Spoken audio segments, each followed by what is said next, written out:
This is the Detroit Sports Podcast Network.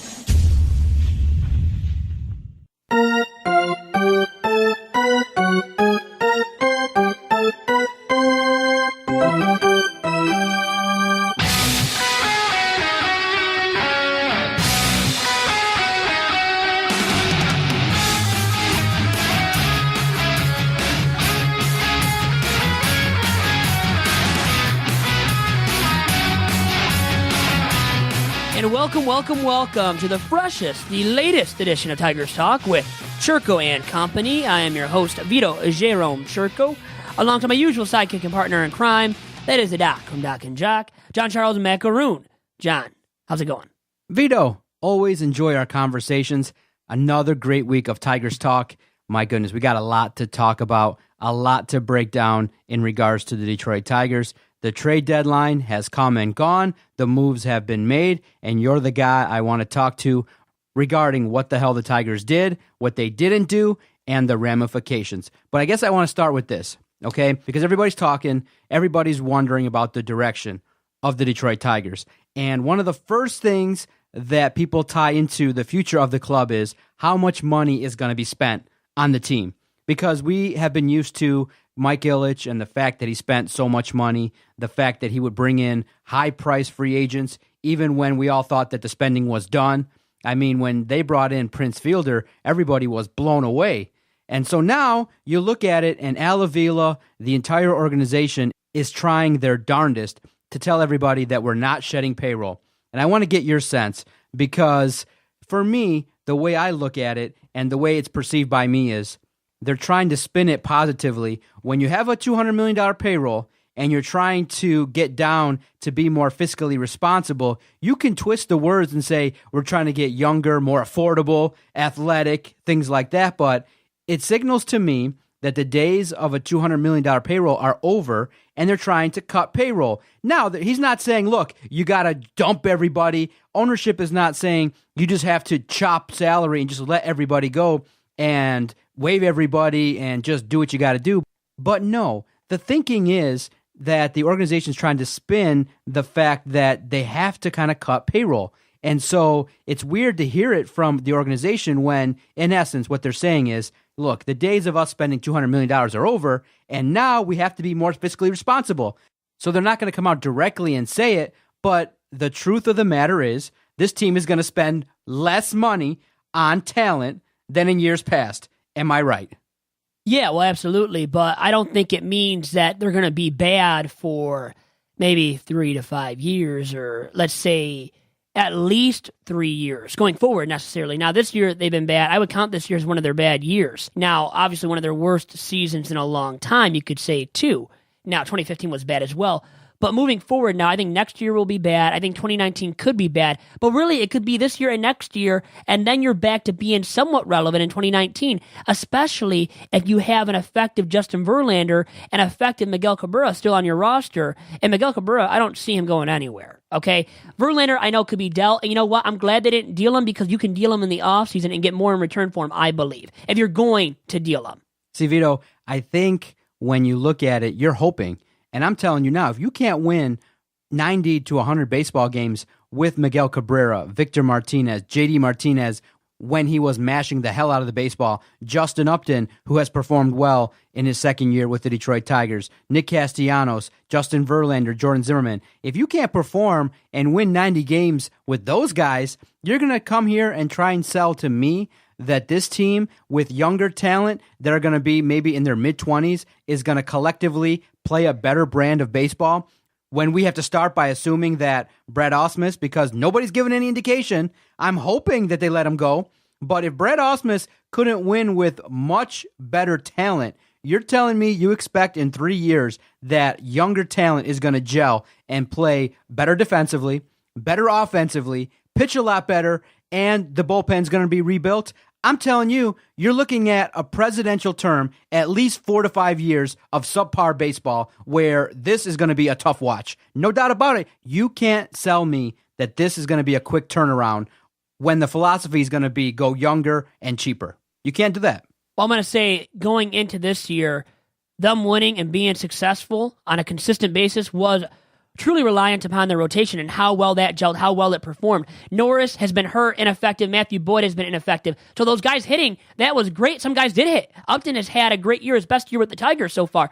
JD Martinez, maybe you could say a career year. Thing is, it was about the rotation guys, including Verlander, who wasn't performing to start off the season. Now, Verlander has of late, but it's too late in the season. Because really, it was only Michael Fulmer. Sanchez, horrible, wasn't even starting for a while. Zimmerman, horrible all year long, pretty much. Boyd, same thing. Norris, same thing. When those guys aren't effective, and that's what you were banking upon for your success in 2017, then how are you going to win? No matter if Upton or JD Martinez hit. So, for me, it's not about those guys saying that, well, we couldn't win with those guys hitting. It was about your rotation, which you banked upon being successful going into the season for why they're not successful this year, actually, Doc. So to my point, you do agree, though, that Avila is trying to spin the fact that they're going to spend less money on talent.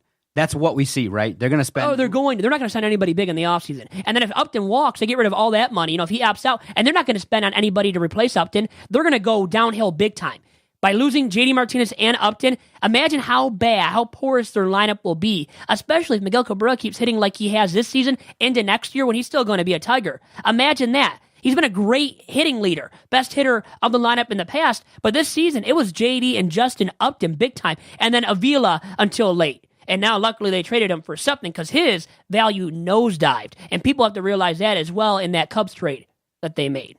So what do you think the odds of Justin Upton opting out are? Because if he looks at it and surveys the landscape, he can stay with the Detroit Tigers, collect massive checks for the next few seasons, or if he continues to mash the baseball, I do believe there will be a market for him, and he has come out in the papers and said that he's going to really look at the future of the organization. But if you look at it from right now, the future looks pretty bleak. So if you ask me, I think it's going to be around the neighborhood of maybe 55% that he opts out. But there's still a strong chance that he's here. And if he is, I think the number that I saw was him, Miggy, V-Mart, Zimmerman in the neighborhood of $128 million.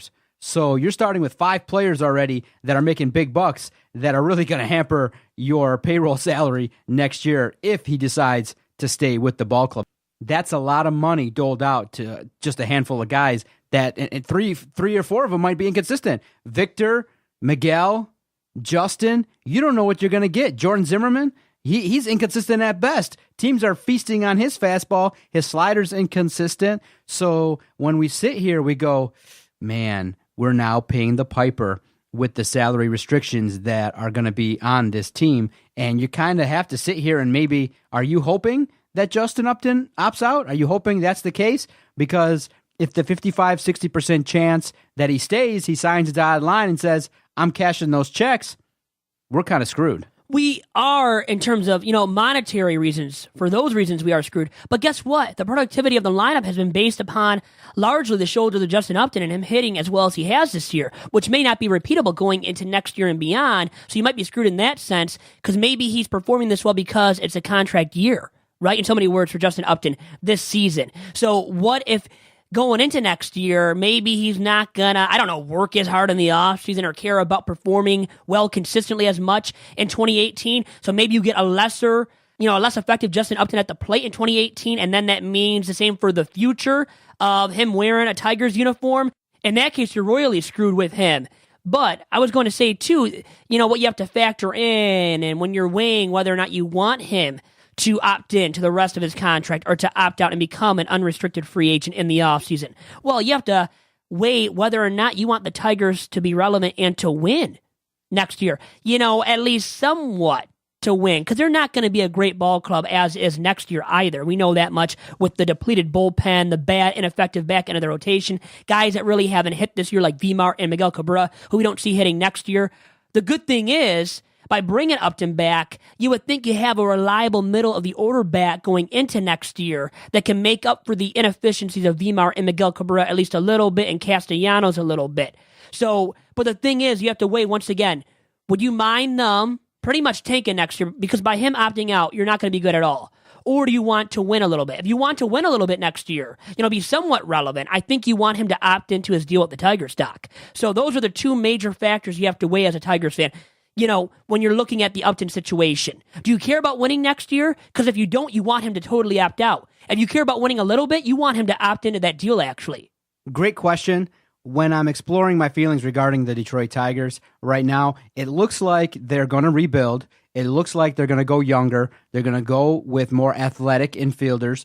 They're trying their best to cultivate the minor league system, which has been barren and devoid of real talent for the better part now of 2 decades. And so when they survey the landscape, they realize, okay, we got a plethora of young arms. Now with the moves that have been made this year and the moves that are to come, they're going to try to build up the depth, obviously, in the infield. So you ask me, do I want them to win? Always, I want them to win. But right now, next season, it's a wash. It's a waste. So you're saying forget about Upton opting. You don't care about him opting in because you know they're going to be irrelevant more than likely anyways. They're going to be irrelevant. So right now, the only piece that I'm invested in, and I'm curious what he thinks, is Michael Fulmer. Because last week, he came out and put his foot down, stamped his fist on the table, and said, look, if you're going to rebuild, you got to go all the way with it. And the Tigers didn't do that. And I really respect him for coming out, having the brass and the wherewithal, showing leadership to say, look, I want to be part of a winner. And if you're going to keep guys around and they're going to soak up $130 million, we have no chance of winning in the next 5 years. You know, so we're... But he's operating from a fan's mindset, right? How can you deal with those guys? You can't just...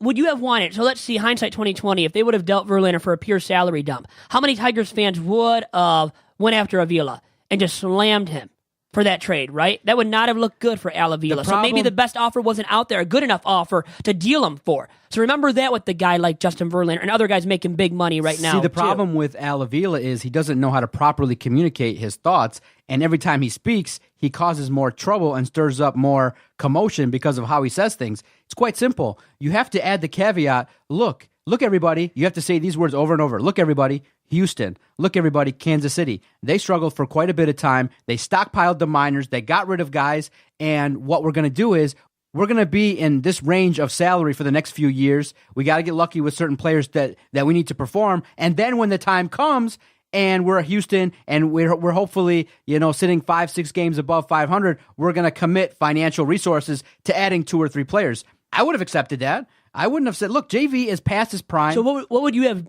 been satisfied with dealing him for? With what? If someone would have just paid his salary. I don't know. You can't do that because you can wait until the offseason now, and guess what? Get something.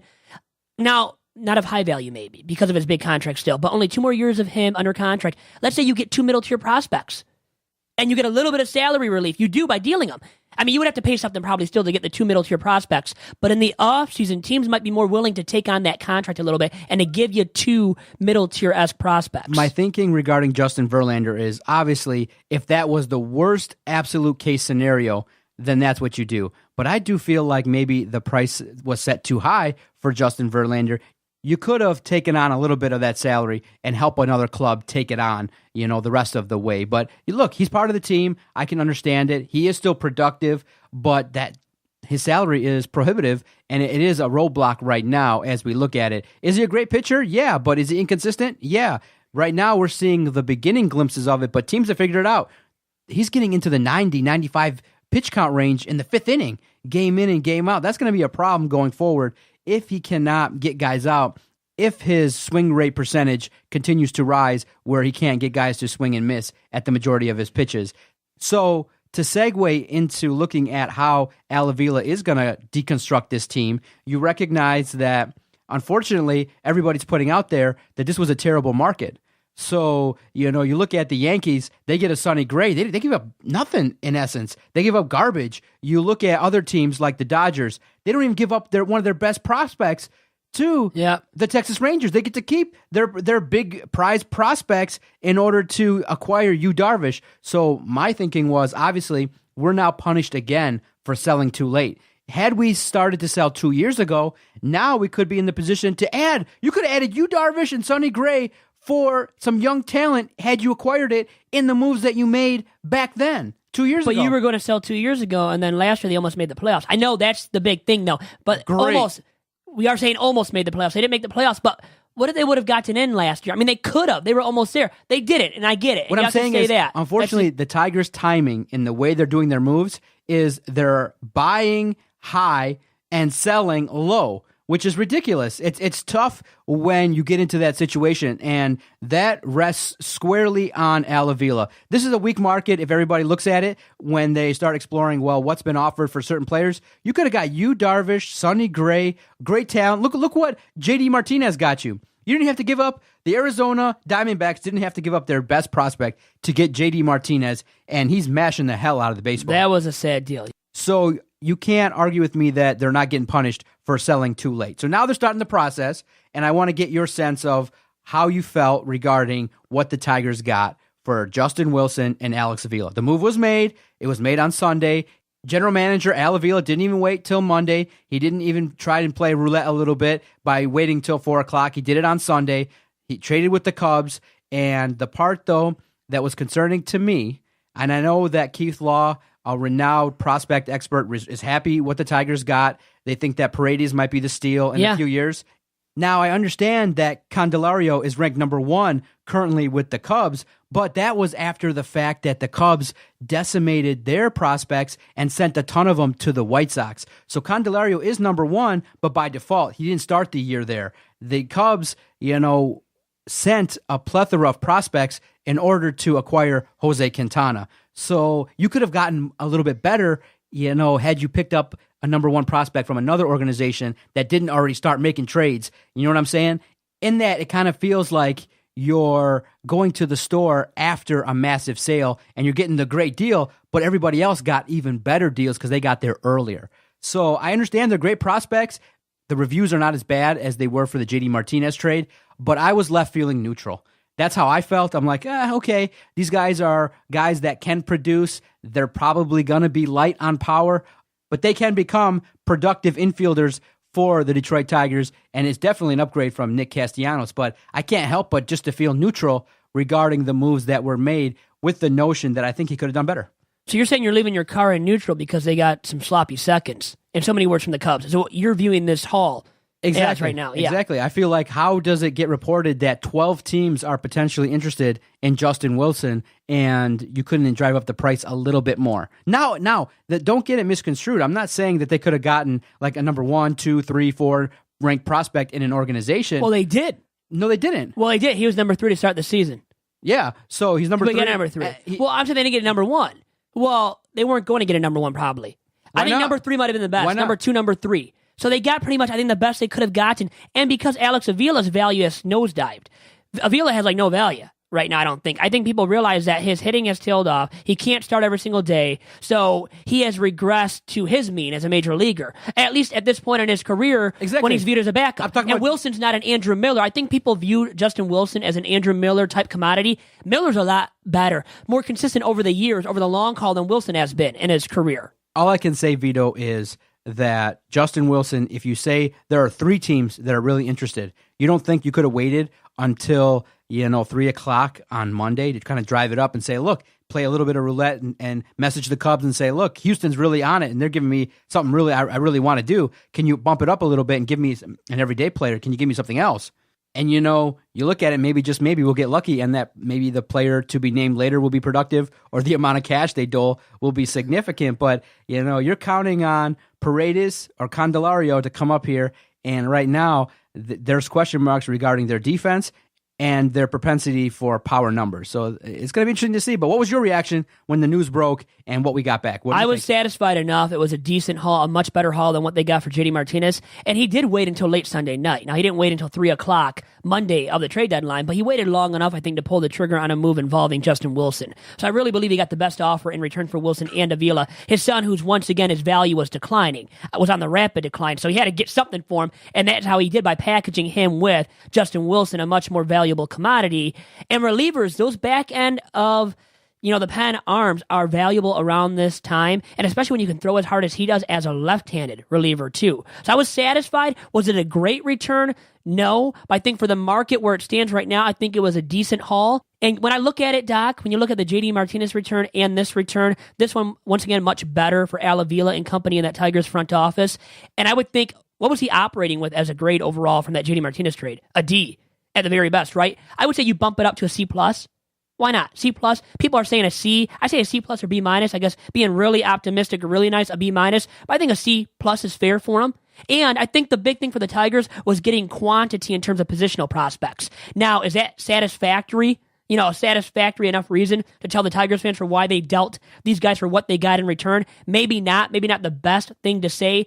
But you knew Avila was kind of operating with that mindset when making these moves. And I think it's about getting one of these guys to turn out to be something. And I think Isaac Paredes, with his upside, and Jeimer Candelario, I think with what he brings as a prospect too as a corner infielder, I think at least one of those guys turns out to be something. And maybe you get both in that Cubs deal that, turns out to be something. If both guys turn out to be something, well, then you got to start patting the back of Avila all of a sudden. And remember, we do have to wait to evaluate fully this deal, but on the surface right now, I would say they got a decent haul once again. And Avila for the trade deadline, he doesn't deserve an F or a D. I would say more of a moderate grade, like a C, C+, and I'm going to give him once again a C+.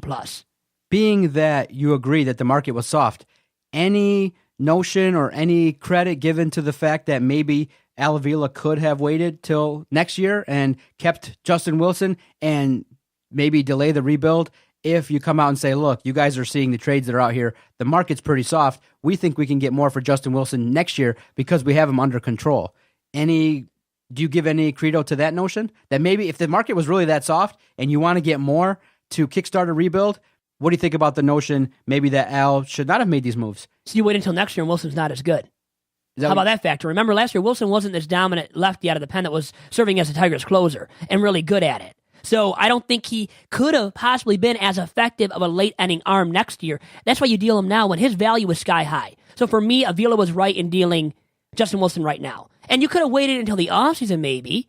So that's the longest you would have waited. But guess what? His son, they wouldn't have gotten anything in return for him if they didn't package him with Justin Wilson. So let me ask you and all the Tigers fans out there listening to this fine edition of the podcast, would you have been willing to sacrifice Avila being dealt, for waiting on Justin Wilson to be moved? I mean, would you have allowed the Tigers and been satisfied with the Tigers not dealing Avila then? Because for me, you had to have packaged him. You had to package him like the Tigers did to get anything in return for him.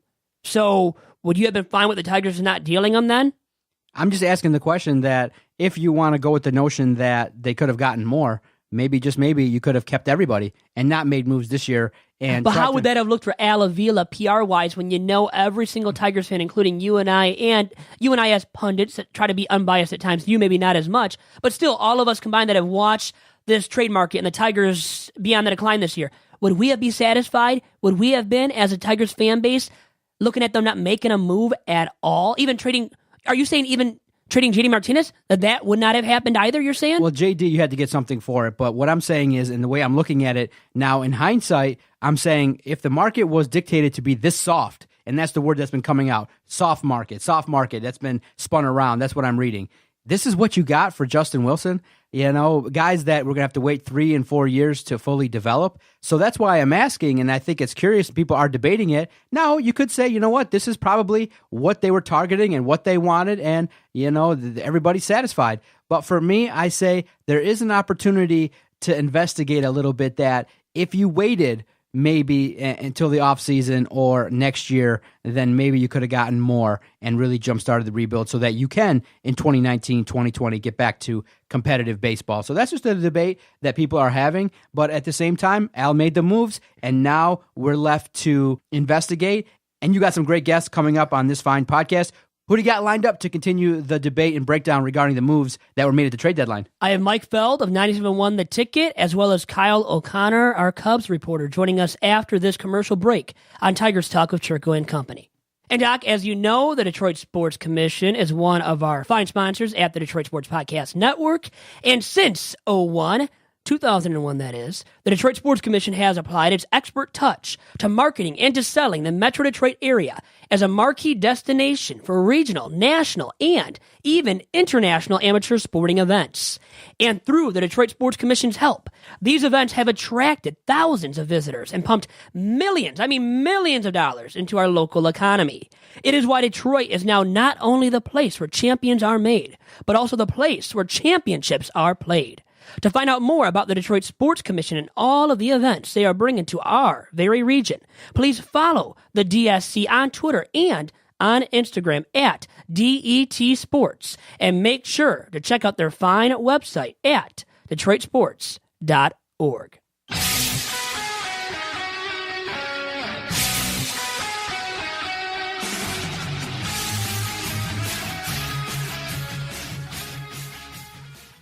And now joining me on episode number 101 of Tigers Talk with Chirco and Company is Mike Feld, who is a producer at 97.1 The Ticket. Mike, how's it going?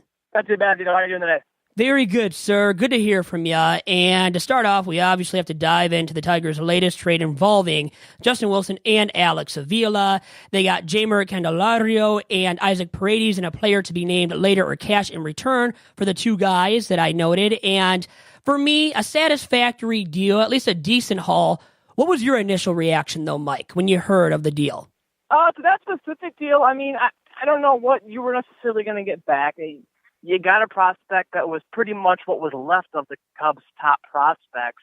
The only thing that made me question it was the rumors were that there were, at one point a dozen teams that were bidding for the Tigers for Justin Wilson. And I think it came down to, the Astros and the Yankees. I know that the Cubs were in talks. The Dodgers were looking for some help. I mean, there were a lot of teams that were lined up that were looking at Justin Wilson. So you wonder if the haul, it seemed like it was a good haul, but were you going to get more for him? And, that's a question that we can't answer. That's a question for Al Avila. But I feel like, I hate to say it, but Mr. Dave Dombrowski, maybe you get a little bit more for him. Well, you think that, especially when you're of my mindset, a guy that loves Dave D, loved everything about Dave Dombrowski and what he did as the Tigers general manager for all those years. And it seems like maybe a better return could have been had. But then the question is, well, should they have waited until the offseason to deal Justin Wilson? I mean, what do you think about that for those, I guess, kind of those naysayers out there, or people that believe, hey, maybe just almost stand pat, or you trade JD and stand pat the rest of the way with guys that they could have moved and did end up moving at this year's deadline?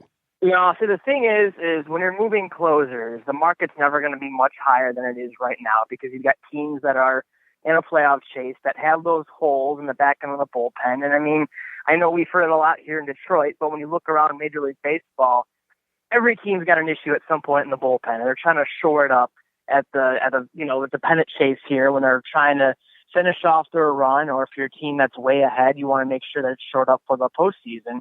I mean, you saw last year what Andrew Miller did with Cleveland. So, yeah, you could say maybe in the offseason you could have got something maybe different, but I don't know if waiting is going to get you a giant haul because you got to remember, too, there's free agents to compete with and there's other teams in the market.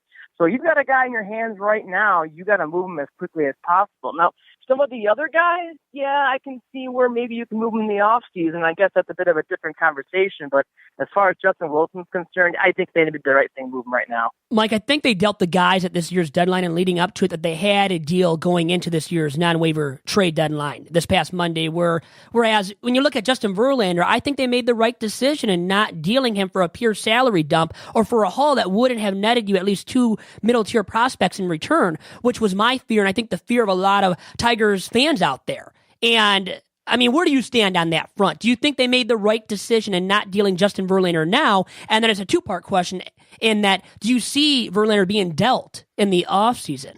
He will be gone by spring training of next year, I'll tell you that much. Whether or not I agree they should have held on to him now, probably not. And here's the reason why is he's 33 years old. He's owed $28 million in the next 3 years. I mean, it's $84 million that you've got to worry about you're on the hook for. And his value is going to decrease more and more. I mean, he's been pretty good this season, but you can see the signs of decline are coming. I know he almost won a Cy Young last year, but I mean, there's the old Justin Verlander that we know and love is gone. And when you're 33 and you rely on throwing the ball hard, you're going to fade a little bit faster than most guys. So when you're looking at this, $28 million a year for a guy who's going to be in his mid-30s, going to his late 30s, getting paid nearly $30 million, I would try and cash in as quickly as possible just because of the fact that that value is going to decrease. So you're looking at next season or potentially the off season. I'm not sure the return's going to be what you could have gotten this year. Plus the fact a lot of teams are going to say, maybe this offseason, if they would have traded him now, you could say, maybe the team would take him for $20 million in return. Whereas in right now, there's not a lot of teams that's going to take a whole lot of money off your hands. So if you're going to make a pure salary dump, I mean, at least you get something in return, whereas I have a feeling between the offseason, you'll get maybe a couple of mid-level prospects, but you're also going to have to eat 20 to 28 million next year. And it's about that. You have to weigh the options of, the two options of, well, you deal them for maybe two middle-tier prospects, or you dump them as a pure salary dump, and you get nothing basically in return. So it's what you want to do, what the Tigers front office really wants to do with Verlander, and what they want to get in return for him. And really, it segs into my next topic about what is the direction of this Tigers organization right now, in your opinion, Mike? What do you think they want to do in 2018? Oh, man, if I had to answer that question, I'd probably be running the team.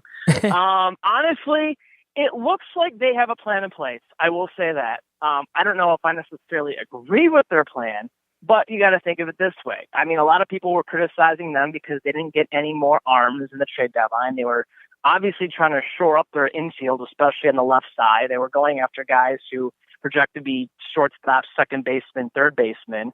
So it looks like they're trying to rebuild their system in the infield. Maybe Castellanos moves to first base. You're going to DH Miguel Cabrera here.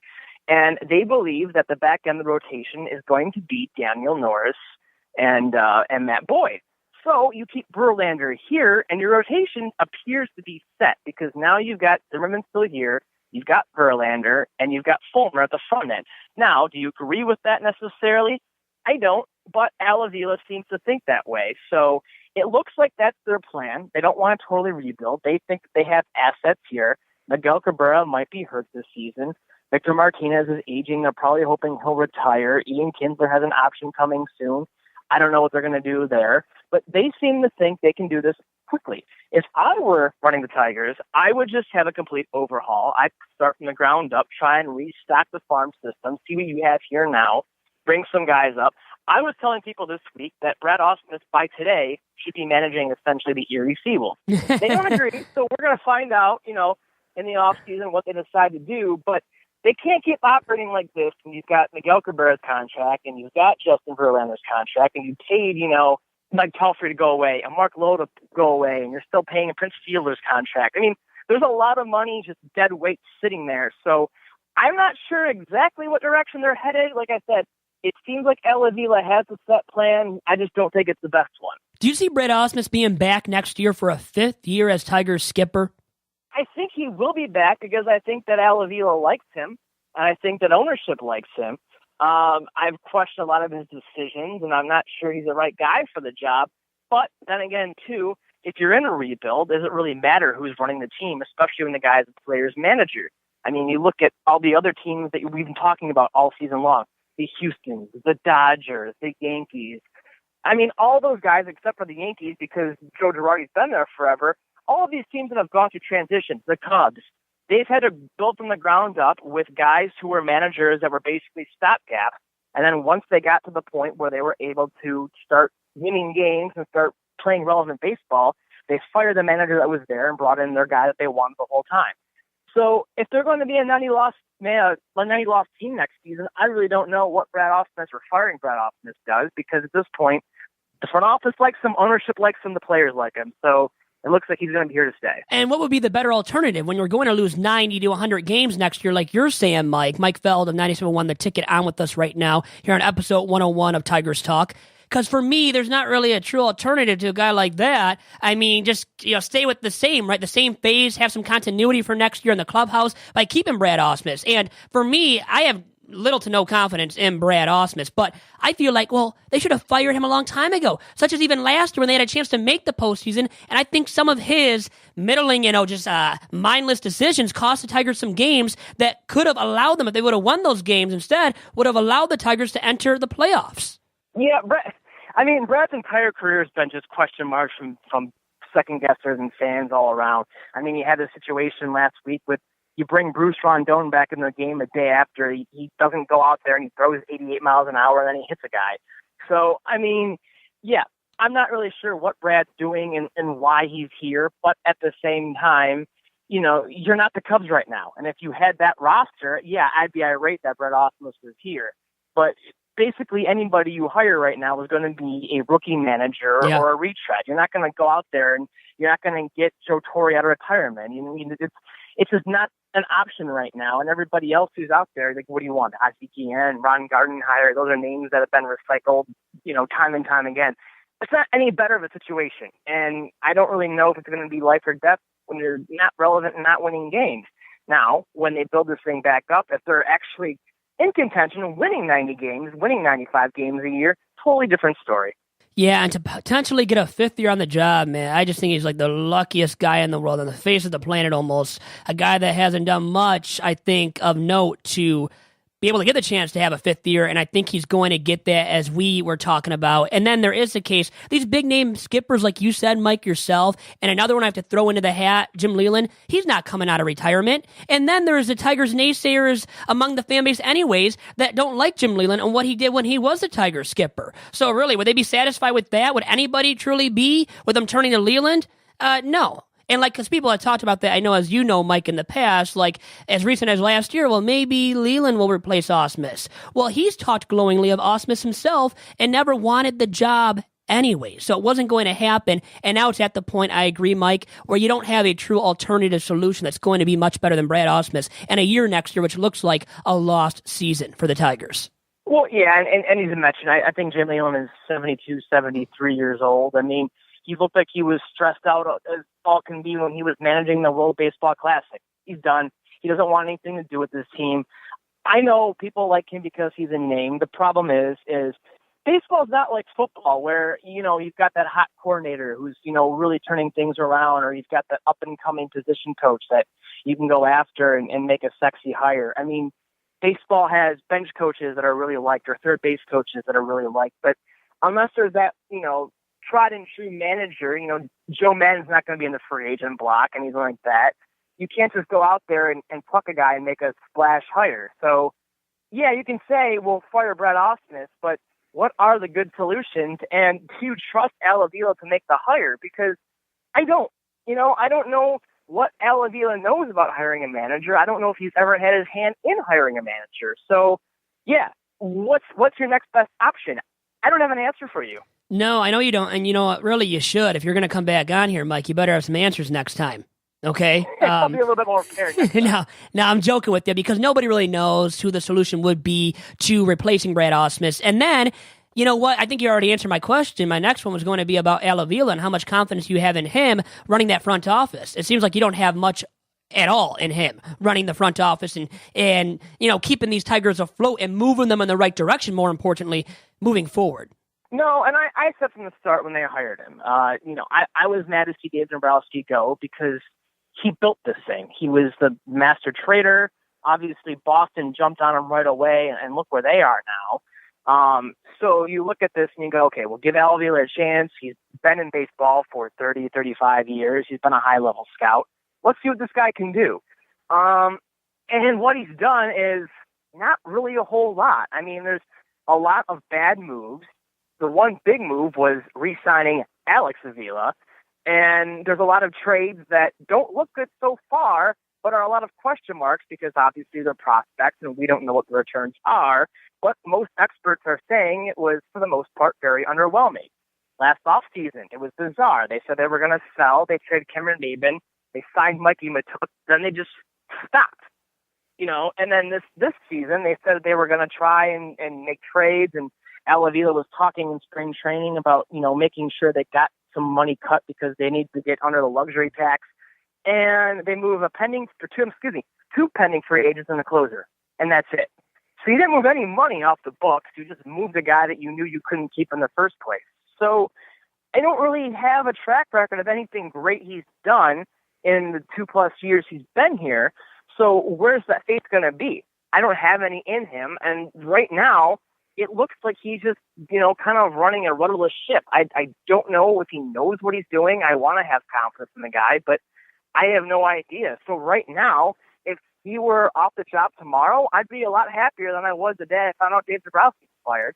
Yeah, same here. And it's about also, what is owner Chris Ilitch really mandating, right, to Avila to do? is it to shed salary? What is it really being directed from ownership to Avila?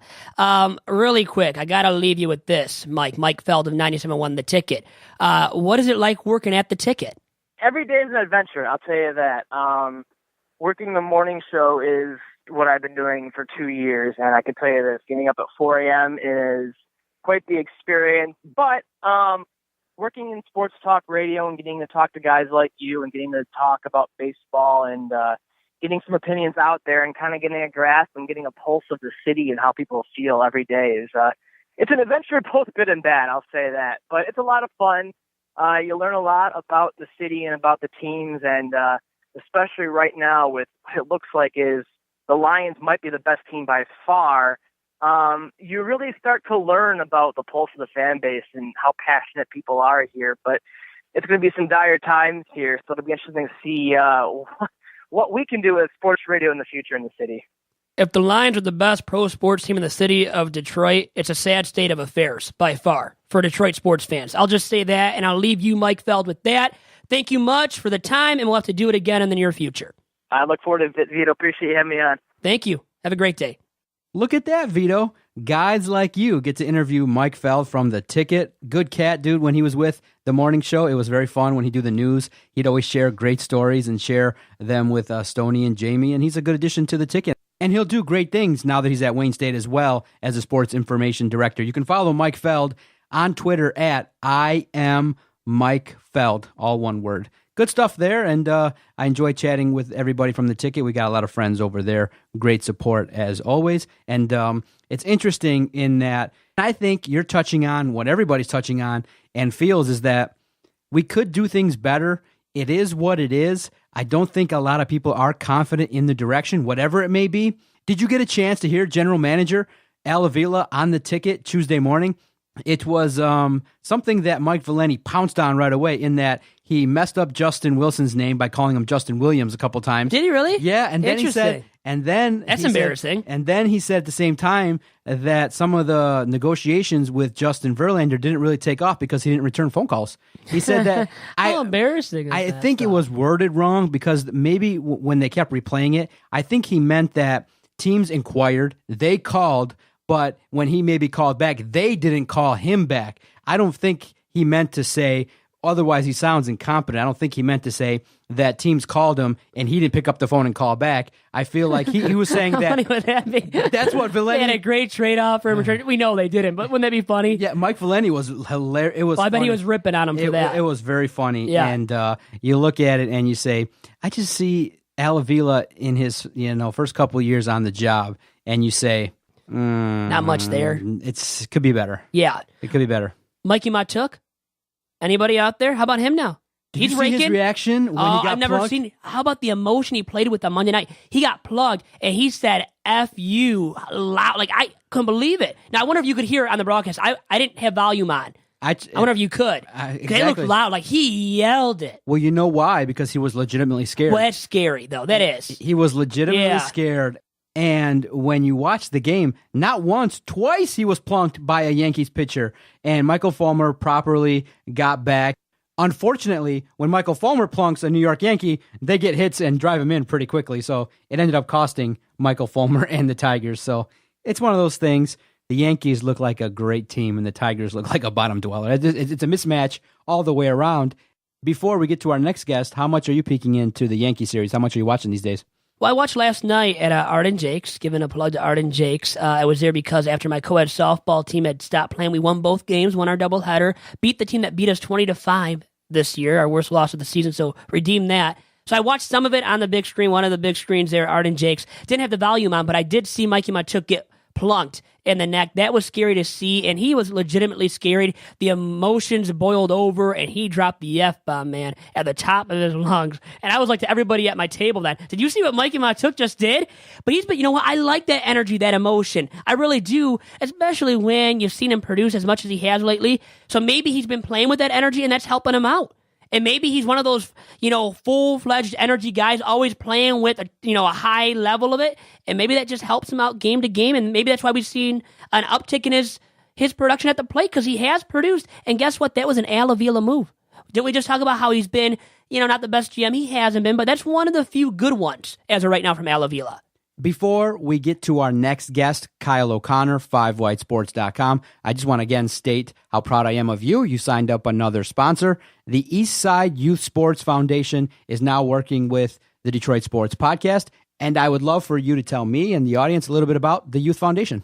And Doc, the Eastside Youth Sports Foundation is our newest sponsor, and if there's one thing we know, it's that Detroit fans really love their sports. That's why you're listening. Whether you're an armchair jock or an all-star player, you can help the next generation get into the game too. The Eastside Youth Sports Foundation provides opportunities for boys and girls alike to experience a variety of sports like baseball, football, yoga, and hockey, because kids who play together stay together, making new friends, learning teamwork, and making better choices.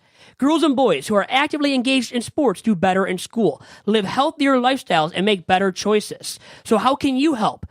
You may ask. Support the Eastside Youth Sports Foundation in its upcoming Try Sports for Free Day, September 23rd. Sign up your son or daughter, volunteer, or make a donation. Last year, the Foundation's Try Sports for Free Day introduced nearly 200 kids to new activities. Learn more about the Eastside Youth Sports Foundation at ESYSF.com. That's ESYSF.com.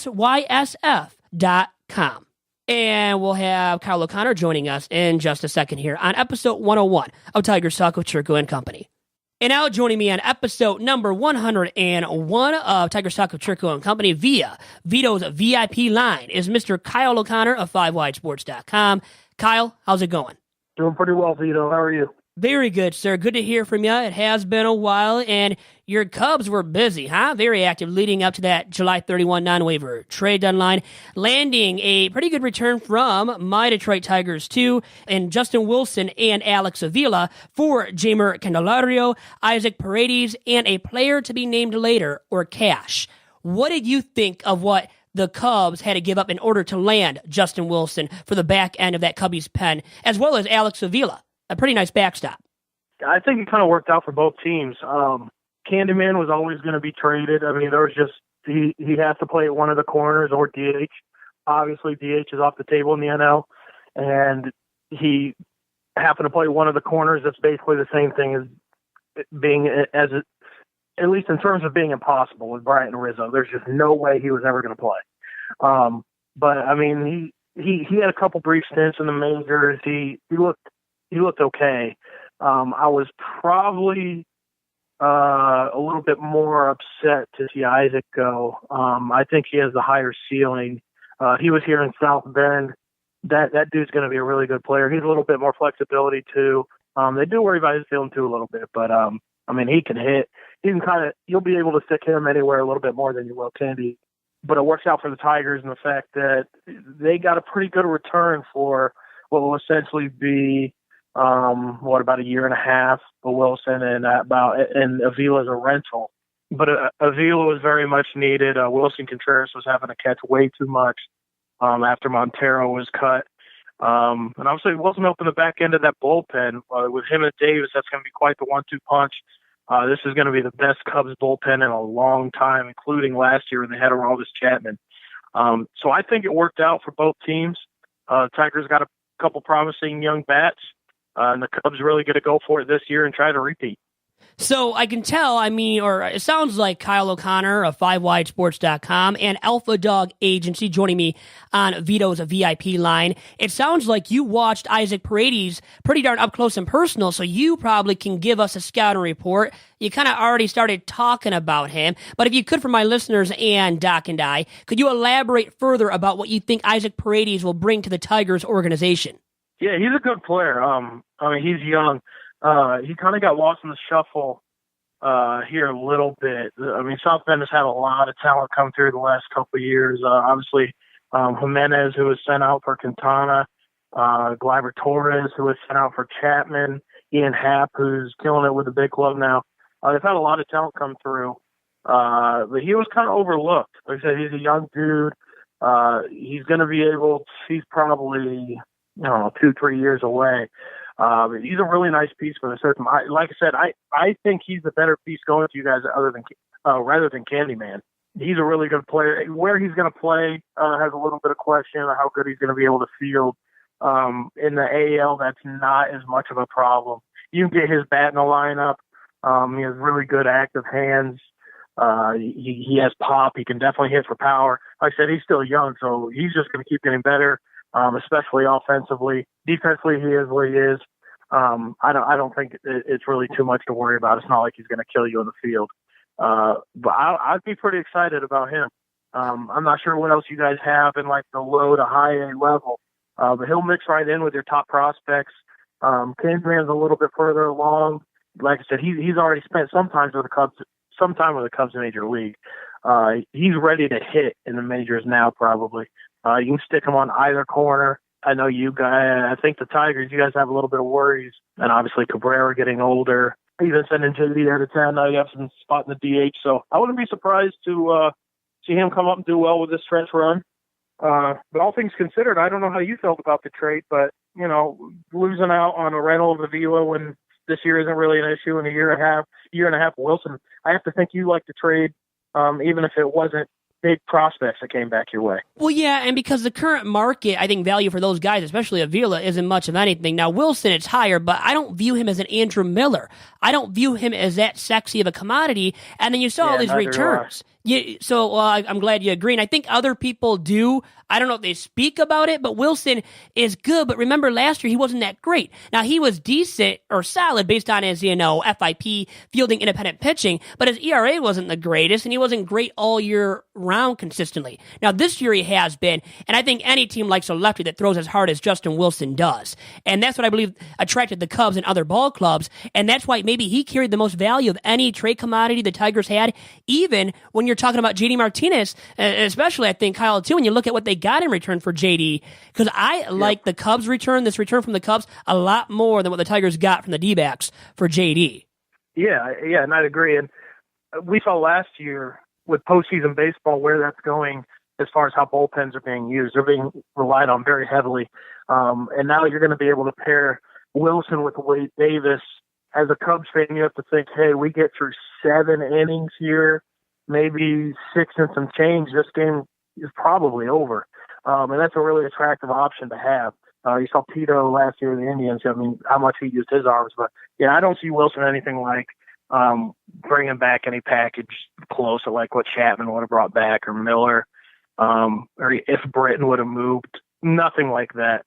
I think you guys got a pretty decent haul. I think, like I said, it works out for both teams, given as both those guys that the Cubs sent out are blocked. I mean, they just weren't going to play in the majors guys in front of them are signed through 2022 and 2023. There's really no need for them. So to kind of get some short-term guys here, and Wilson could close for the Cubs next year. As a matter of fact, I expect him to. He's arbitration eligible. Wade Davis will probably walk. So I think it works out. And I mean, even a depleted farm system after everyone was sent out, you still got the top prospect. Isaac was probably like a top 7, 8, 9-ish type prospect. Mm-hmm. I think that's a pretty good haul for what you guys sent out. Well, yeah, and when you consider both of those guys they got, Jamer and also Isaac Paredes, those guys are now 2 top 10 prospects according to MLB Pipeline and the Tigers farm system. So you have to like what they got, especially when the centerpiece of the D-backs deal for JD Martinez was Doel Lugo, who is outside of the top 10 in the Tigers organization, according once again to MLBpipeline.com. So for me, I definitely like the Tigers' return and a lot more than I like the return they got for JD. Now, moving on to another move the Cubs made earlier on leading up to that July 31 non-waiver trade deadline, and that was a deal you guys struck with the south side of Chicago's Major League Baseball franchise in the Chicago White Sox, and it was quite the swap. I know the White Sox got a pretty darn good haul in return for Quintana, but what do you think now about having Quintana in your rotation along with that solid back end of the pen that you already spoke about, Kyle? Yeah, I mean, it's going to be huge. That trade, I love Jimenez. I mean, he's kind of out of the Vlad Guerrero, Giancarlo Stanton mold. That dude, he just pounds baseballs. But kind of the same thing, they moved Soler at the beginning of the year. And where are you going to play this dude? There's just nowhere for him to come up. He's going to be ready sooner rather than later. And there's just really nowhere for him to play, especially without a DH. So it was tough to see him go. And Dylan Cease, he was also here in South Bend. coming off Tommy John. I mean, he's throwing hard. He's kind of a boom or bust, kind of a wild card that got thrown in there. So the Sox definitely got a good haul, but I think it was well worth it, especially when you look at what Quintana has signed for the next few years. Comparatively, he's getting paid pennies.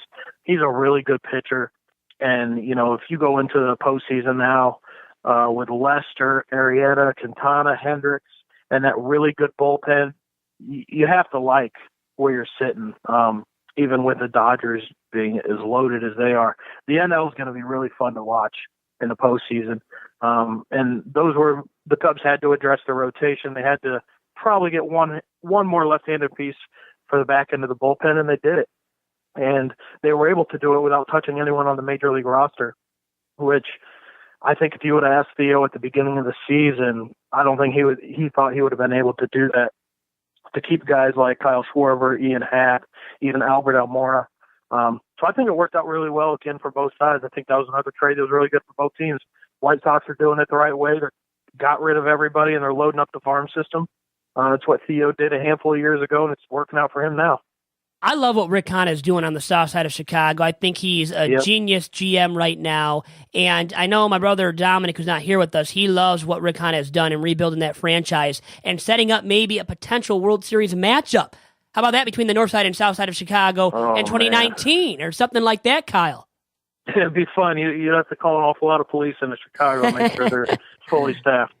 Oh, my God. It'd be something to see how crowded it would be there and all the pandemonium and all that kind of stuff going on, and maybe a little bit of fighting or a lot of fighting at times, too, between both clubs' fans. And really quick, noting the fact that there was a deal struck between crosstown rivals, how hard do you think that is for both clubs to come to an agreement to make that deal happen, and for the fans, such as yourself, Kyle, to accept a trade to happen between those crosstown rivals in Chi-Town?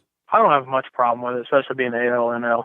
And as far as the front offices go, that's two pretty smart dudes making those phone calls with Rick and Theo Epstein. They know not to worry about the petty stuff. They know they're just trying to make their clubs better, and they both did so. And the next couple of years, with Quintana probably pitching really well, the Cubs fans will be talking, and then when Jimenez comes up, starts hitting 400-foot bombs, 450-foot bombs, the Sox fans will be talking. So it's fun for the fans. The front offices, I don't think they think about it as much as fans do. Fans probably overthink it. But one thing I wanted to ask you, seeing the Sox here in the AL Central doing what they're doing, were you kind of hoping your Tigers cleaned house a little bit more? Well, yeah. I mean, I was honestly hoping for better hauls, at least for the guys that they dealt. Now, Justin Verlander, I don't think there was a good enough return for him out there right now based on the market value for him with all that money he's making, $28 million annually coming up until 2019. So I knew it wouldn't be a good return if they dealt him. But heck yeah, I thought for JD, based on what Rick Hahn had done, I thought, well, JD would land you two middle-tier guys and a top guy, or one middle-tier guy and one top guy. And they didn't really even get that, Kyle. And it's like the sad state of affairs that Tigers fans have to accept right now, that you dealt your sexiest commodity, perhaps, really the guy based on WAR the past, I don't know how many years, for your team that's been the best, trade commodity for this year, guys that you were going to deal, and you only got what they got in return from the D-backs. Dewell Lugo, who was, the Diamondbacks' number 4 prospect, in a farm system that's ranked like number 26 out of 30, and at the bottom of many big-time, talent evaluating websites rankings when it comes to prospect rankings. So for me, I was dissatisfied, and it left a sour taste in my mouth seeing what Avila got when Rick Hahn has been cleaning up, hasn't he? I mean, he looked like a genius, like I said before, and I think he has the White Sox moving in the right direction, definitely. Everybody that could go went. The only one that they probably could have got a decent haul for and got rid of would have been like Jose Abreu, but that's a guy, if you want to have him stick around and build around him, I have no problem with that. Everybody else that you could get really anything for went. And that's exactly how it has to be done. Half measure in any sport, doesn't matter if it's baseball, basketball, football. Half measures will kill you, and you're dead in the middle. Yep. So if you're gonna go for it, you might as well get as many assets as you can. Who cares what position they play? Figure it out later and bottom out and just draft well. And bottoming out is what they're doing right now, because that's not a very good baseball team. They're going all in on the full-on tank mode, and I really believe it's the right direction that the White Sox have taken once again. And Avila and company, I get what you're saying, Kyle, because it looks like the Tigers haven't done enough.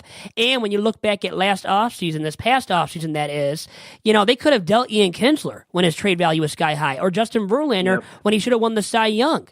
So, and they didn't deal those guys, and now their value, respective values aren't as high as they once were. And Kinsler now, he has a team option the Tigers have the chance to pick up for like $10 to $12 million. They're not going to do that for Ian Kinsler at this stage in his career based on his numbers this season. So you're letting him walk for nothing pretty much.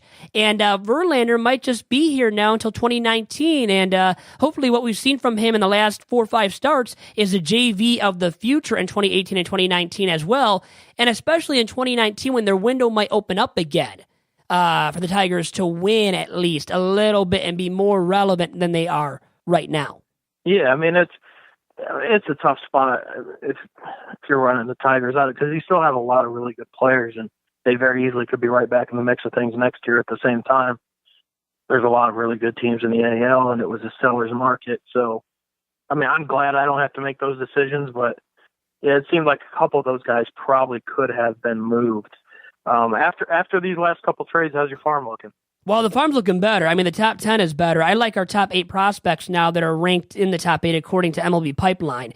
So I like those guys. I like our relievers. I like our starting arms. And that's why I hold out some hope that the Tigers can be back to being relevant come 2019 because of some young rotation guys, some young bullpen arms. So, but it's about the position player prospects now, which, hopefully they garnered enough valuable guys in terms of positional players that can be something of value come 2019, because that's going to be their best way of moving forward in a positive direction. Because if these guys don't turn out to be anything, Jamer, Candelario, and Isaac Paredes, if these guys don't turn out to be what we think they could be, well, the Tigers are pretty much screwed. We know that here as a Tigers fan base right now. Where'd they put Paredes in your prospect list? He's number 8, and Candelario is number 3, I believe. Where, once again, I think I said it during this segment here, Kyle, with you, Joel Lugo is ranked outside of the top 10 of the Tigers' top prospects, and that's not good when you got him for J.D. Martinez, and he's your headliner of that package of prospects they netted for J.D. I think you'll like the 2 guys that you got, but I would temper expectations for Candyman just a little bit.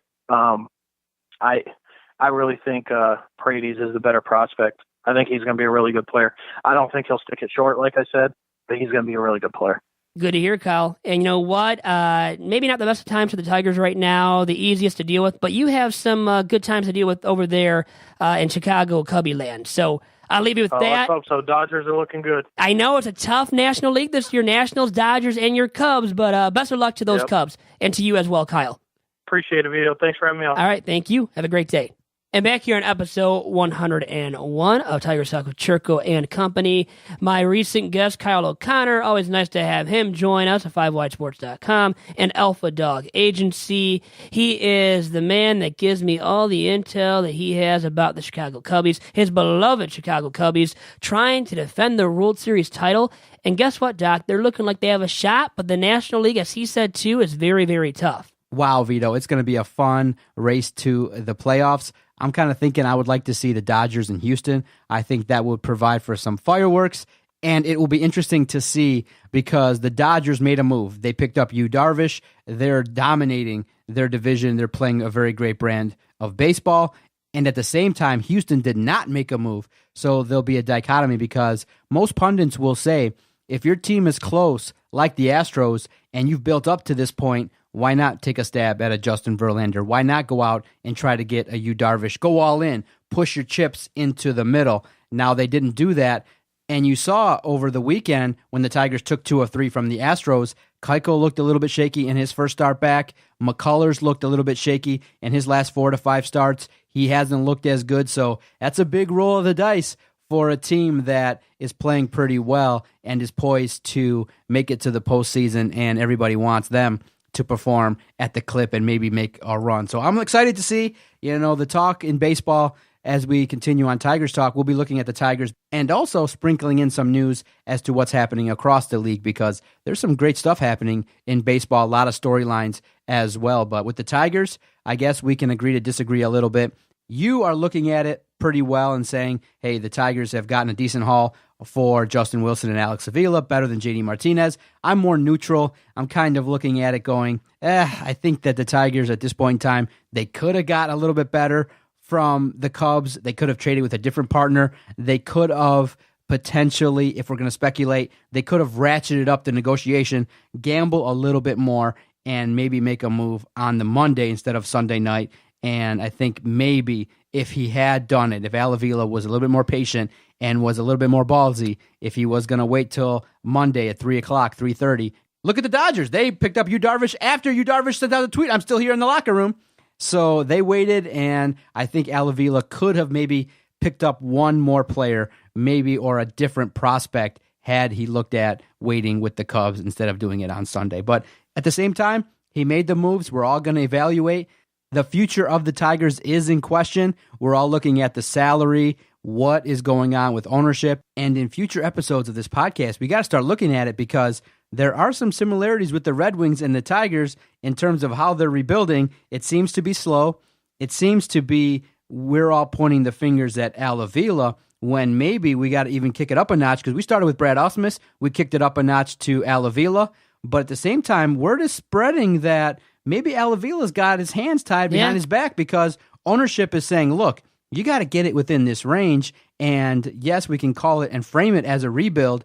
At the same time, we got to be more fiscally responsible, get our stuff in order, not lose as much money as we had. So I implore you to dig into it in terms of the Tigers, profit margin the last 5 years, and we'll talk about it, because if the Tigers are losing money, you would have to assume that Chris Ilitch would come down and say, oh, you can't lose $30 million every year. He's cutting salary. He's not the baseball fan like his dad was, who grew up wanting to play for the Tigers. You think Chris Ilitch did? I don't think he did. He's not that big of an avid baseball fan, which means he's probably going to just cut salary and doesn't care what the Tigers are getting in return for these guys.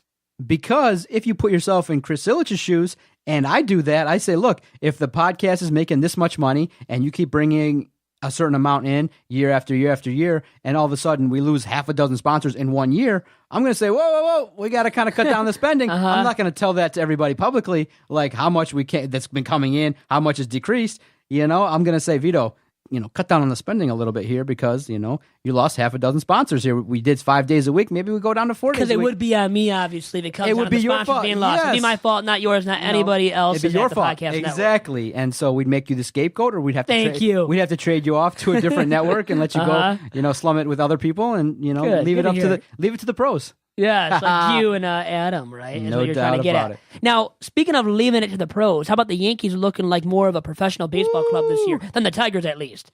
The addition of Frazier to that team, dude, is fast, freaky fast. And he got robbed by a doozy. That was pretty cool. Yes, it was cool to see. It's nice to see the Yankees, there is the age-old adage that a team like the Yankees should be playing well because it's a storied team. It's a team that, has a lot of championships. They got a lot of history. Did you know, Vito, the Yankees have never defeated the Detroit Tigers in a playoff series? We can throw that out there and puff our chest out. But this series, it looks like the Tigers are going to get waxed. They're going to lose. When Fulmer loses Game 1, now you face Sabathia, who the Tigers have faced a bunch of times. He's going Tuesday night for the Yanks. Wednesday, Masahiro Tanaka. Tanaka, their ace coming into the season. Now it's Luis Severino. Severino pitched Monday night and was really good, or good enough at least against the Tigers. Got it done. The Yankees won. Fulmer didn't get it done. A large reason why the Yankees won too Monday night. Now, what will the Yankees do the rest of the series, Tuesday and Wednesday, in your opinion, Doc? Win. I think the Tigers, they've waved the white flag. They're going to be competitive, but when it's time and it's all said and done, the Detroit Tigers, they made their moves. Going forward, tough times ahead. By the way, Sabathia, all-time against the Tigers, 21-13 for his record and a 4.11 earned run average and 39 lifetime starts versus Detroit. And Tanaka possesses a 5.60 ERA and 3 lifetime starts versus Detroit. And Doc, we'll leave you and everybody else with that here on episode 101 of Tigers Talk with Chirco and Company. Adios. Thank you for downloading Vito's podcast. If you enjoy the product that we put out there, definitely check out our website. You can download all of our podcasts 24/7 on demand. Listen at your own leisure. www.detroitsportspodcast.com. We appreciate it.